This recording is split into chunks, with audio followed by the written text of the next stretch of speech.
Yeah.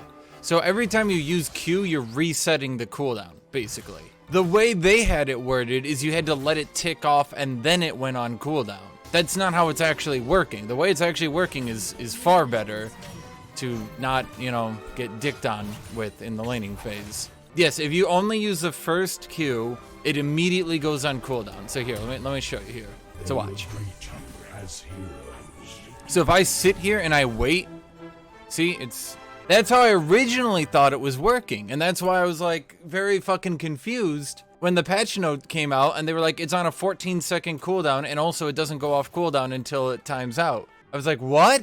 I was just like, what? What do you mean? That kills the Aatrox. It's actually is the way I thought it was, and that's the way I thought was gonna be good. They just had it written so poorly in the patch notes. So basically I can use a Q if my opponent doesn't move up, or I decide to just say, fuck it, I'm not gonna use my second and third Q, it goes on a shorter cooldown, which gives me a little bit of like juggle room, if you will. Yeah, basically I cannot use a second and third Q. So if they don't chase me, I can't hold it, because every time I use my Q, it's going to reset the cooldown. Okay, so that's a nerf, obviously. The buff is that if my opponent doesn't chase, or, you know, I can say, okay, you know, I can not use my second and third Q, and I can get a shorter cooldown out of it. It gives your opponent a little bit of leeway, because you can't perma Q. But on the other hand, it gives you a little bit more leeway, because if they don't chase after you, and all you do is use your first Q, but then if you use all 3 Qs, it's gonna put it on a hard cooldown. It's a little bit of give and take. Obviously a buff, obviously a nerf. Remains to be seen if it'll be more of a buff or more of a nerf. Actually, KB, if you look at the hotfix, it actually did a lot. They jacked up his base armor by 5, which is good. His health growth up 10. That's 170 more health. That's good. His Q got more damage, which is good. And his passive scales a little bit harder. I would have preferred they pushed the passive a little bit harder. Like a little bit harder. But in total, actually, this is a little bit more than I thought they were going to do. I kind of thought they were going to be like, he gets 4 armor per level and now he gets 85 health. Let's go. But no, they actually did something here. So he scales harder off the AD ratio. He scales harder off the passive damage. There's the damage that I wanted him to get. He fucking sucked. He got no goddamn damage. Like, I'm not saying his damage went up substantially, but it went up enough that I can actually, like, hurt people. I mean, here's the thing, is that this gives him a bit better of an early game. The 5 armor does matter. That's decent, you know? It remains, like, I actually think that, from what I'm seeing, that he might be, like, viable as a pick. The only problem, again, I'll keep saying this, the biggest problem I have, because his ult healing is total healing, even gotten from other champions, there's way too much of a fucking spike if your support has a heal. Like, you'll be doing, like, average, below average, average, below average. Then you get a support like Soraka, and you're just like, I'm a god, I'm unkillable. Then the next game, you're like average again. I actually have been forgetting to ask for Fiora bans. I think Fiora is just, swear to God, probably top 3 most broken champions. I would actually say the most broken champions for top lane right now aren't even Akali. I would actually say it's probably Riven, Kennen, and Fiora. Jace is broken, but I don't think he fits in the top 3 anymore. That's actually, I'm going to tell you this right now, to chat. That's a huge fucking problem for Riot designers.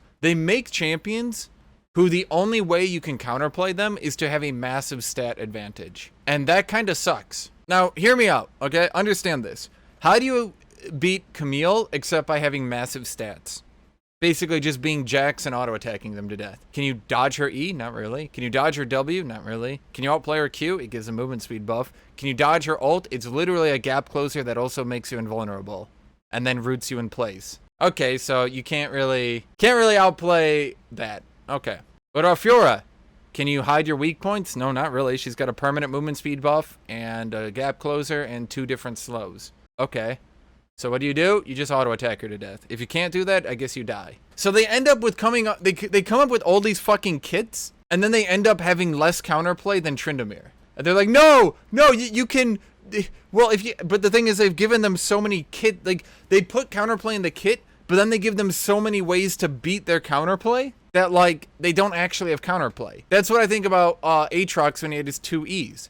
It was like, oh, dodge his E. I'm like, okay, how do you do that? Well, you have to not be in the weak point. Okay, but he just E's you into the weak point. Well, then you can dodge a second one. No, you can't, because then he's just going to E the second one in. Well, then you can dodge a third one. No, you can't, because he put W on you. It's going to pull you into the weak point. So actually, once you actually understood Aatrox, he had no counterplay, which meant they had to put a minute-long cooldown on his kill combo, which then made the champion very unfun. What they need to do for a lot of these champions, and to be fair, I will say this about Riot, to be fair, they have actually been doing this lately. They need to go into a lot of these champions and start ripping out their mechanics. Actually, I feel confident enough into Darius that I'm going to go refillable. They ripped out Akali's healing. They need to rip out her movement speed buff. And honestly, I think they also need to make Akali's Q have a longer cast time. Like, I've seen Akali, like, I start my Q, she runs into it, Qs me, and runs out before it lands. And I'm just like, what? I maintain what I said earlier. Remove about 10 of Darius's base armor, and then give him a second passive where he just straight takes 10% reduced damage. All game. Just 10% reduced damage. Why? So that once Last Whisper and Void Staff enter the field, he isn't still a he isn't a squishy piece of shit who dies instantly. I might die here. I'm kind of being dumb.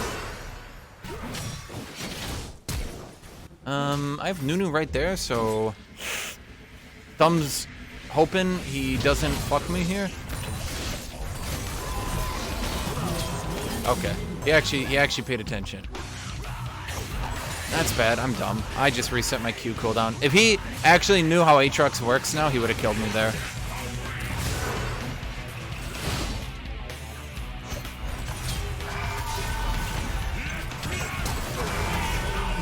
Darius is so bad. Okay, I'm sorry. Should I be able to go refillable into a lane bully? Oh, but now he's got a 51% win rate, so Lowy Alo will now lose to him, and then he'll be useless everywhere else. Oh, wait, what happened here? Hello?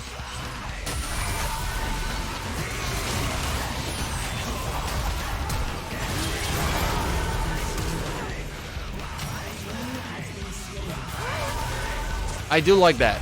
If there's anyone from Riot listening to me, I actually do like the ult reset. It does look really cool. I do like that. You gave him something that actually might almost be as cool as Darius's kill. You know what he should do? Oh my god, he should re-fear minions if you get a kill. That would probably make it as cool as Darius's ult. Wait, he does? Oh, that's cool as shit! Can you, like, let me kill you here, buddy? Oh, you fucking asshole. That's why I hate turret diving with Aatrox. I feel like no matter how good I am, no matter how good I'm doing, it's like I go for the turret dive and suddenly I'm a fucking idiot.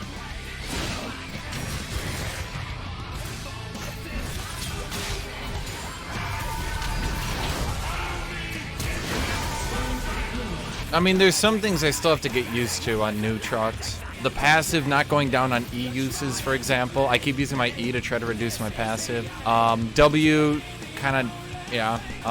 The Q cooldown, I need to learn to not try to elongate it because you actually fuck yourself over. There's still a bug with your E where sometimes when you use it, it locks you out of auto-attacking for a little bit. It's like related to if you auto-attack, yeah.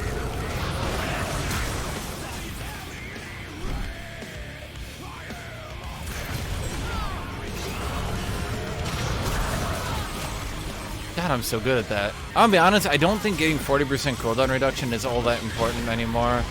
Because of the Q changes, you only save like a split second on your Q cooldown. So I'm not going Spirit Visage third anymore. The only exception being if I'm fighting a magic damage team. Does anyone know, does Spirit Visage stack additively or multiplicatively with your healing from your ult? As in, am I getting 20% more total healing? Or am I going from 170 to 190% healing? It's multiplicatively. Okay, well that makes Spirit Visage seem at least a little better.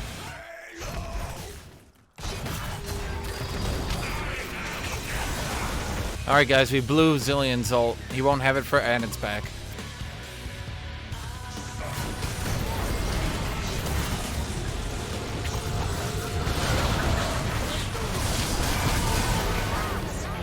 Okay, their team seems to be really focusing, and our team seems to be not.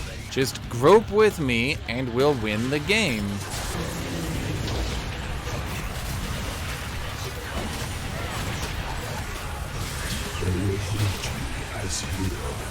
It's okay, Riot. We don't ever need to nerf Vladimir. It's okay. Quick question. Can we only not nerf Vladimir so long as my mid laner plays him? I kind of feel the same way, Charisma. I think Zillion's like, he's not overpowered, but like he's fucking close. If they gave him like one more base damage, that champion would be broken.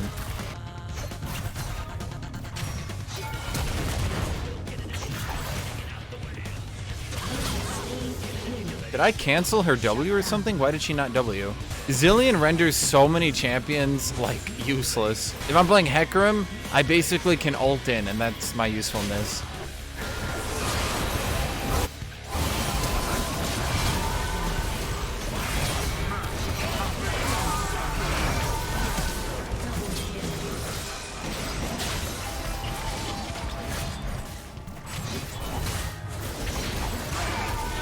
Thank you for the pull, Darius. I had no way to get in range. Honestly, if they gave Aatrox some way to kill turrets, like, if his passive function against turrets, you know, like it could hit turrets and got its cooldown reduced by turrets, I feel like that'd be pretty good.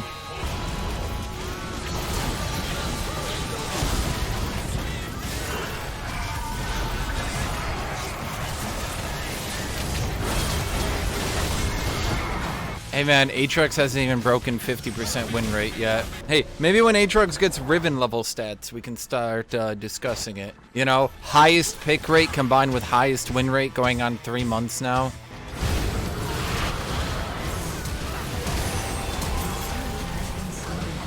What did I say about the passive canceling?